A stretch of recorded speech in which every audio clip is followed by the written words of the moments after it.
Thursday, the 20th week of Ordinary Time. Thursday, the 19th of August 2021. First reading. A reading from the book of Judges. The Spirit of the Lord came on Jephthah, who crossed Gilead and Manasseh, passed through to Mizpah in Gilead, and from Mizpah in Gilead made his way to the rear of the Ammonites. And Jephthah made a vow to the Lord. If you deliver the Ammonites into my hands, then the first person to meet me from the door of my house when I return in triumph from fighting the Ammonites will belong to the Lord, and I will offer him up as holocaust. Jephthah marched against the Ammonites to attack them, and the Lord delivered them into his power. He harassed them from Arad almost to Minnith, 20 towns, and to Abel Keramim. It was a very severe defeat, and the Ammonites were humbled before the Israelites.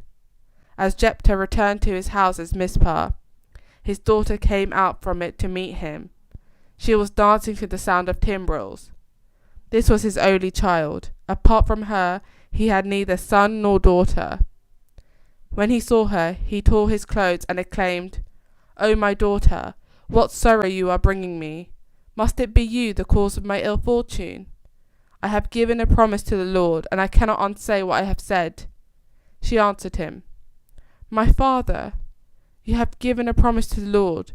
Treat me as the vow you took to bind you to, since the Lord has given you vengeance on your enemies the Ammonites." Then she said to her father, "Grant me one request. Let me be free for 2 months. I shall go and wander in the mountains, and with my companions bewail my virginity." He answered, "Go, and let her depart for 2 months." So she went away with her companions, and bewailed her virginity in the mountains. When the 2 months were over, she returned to her father, and he treated her as the vow that he had uttered bound him. She had never known a man.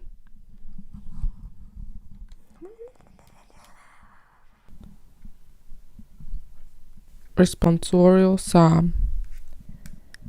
Here I am, Lord, I come to do your will.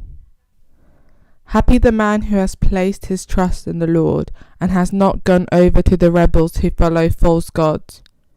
Here I am, Lord, I come to do your will. You do not ask for sacrifice and offerings, but an open ear. You do not ask for holocaust and victim.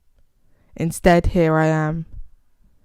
Here I am, Lord, I come to do your will. In the scroll of the book it stands written that I should do your will. My God, I delight in your law in the depth of my heart. Here I am, Lord, I come to do your will. Your justice I have proclaimed in the great assembly. My lips I have not sealed. You know it, O Lord.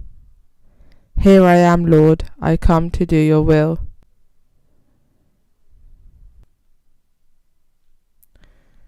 Gospel acclamation. Hallelujah, hallelujah. Make me grasp the way of your precepts, and I will muse on your wonders. Hallelujah. Gospel. Reading from the book of Matthew. Jesus began to speak to the chief priests and elders of the people in parables. The kingdom of heaven may be compared to a king who gave a feast for his son's wedding. He sent his servants to call those who had been invited, but they would not come. Next he sent her more servants. "Tell those who had been invited," he said, "that I have my banquet all prepared. My oxen and fattened cattle had been slaughtered. Everything is ready. Come to the wedding." But they were not interested. One went off to his farm, another to his business, and the rest seized his servants, maltreated them, and killed them. The king was furious. He dispatched his troops, destroyed those murderers, and burnt their town. He said to his servants, "The wedding is ready, but as those who were invited proved to be unworthy, go to the crossroads in the town and invite everyone you can find to the wedding." So these servants went out onto the roads and collected together everyone they could find, bad and good alike, and the wedding hall was filled with guests. When the king came in to look at the guests, he noticed one man who was not wearing a wedding garment, and he said to him, How did he get in here, my friend, without a wedding garment?" And the man was silent. Then the king said to the attendants, "Bind him, hands and foot, and throw him out into the dark, where there will be weeping and grinding of teeth. For many are called, but few are chosen." Gospel of the Lord.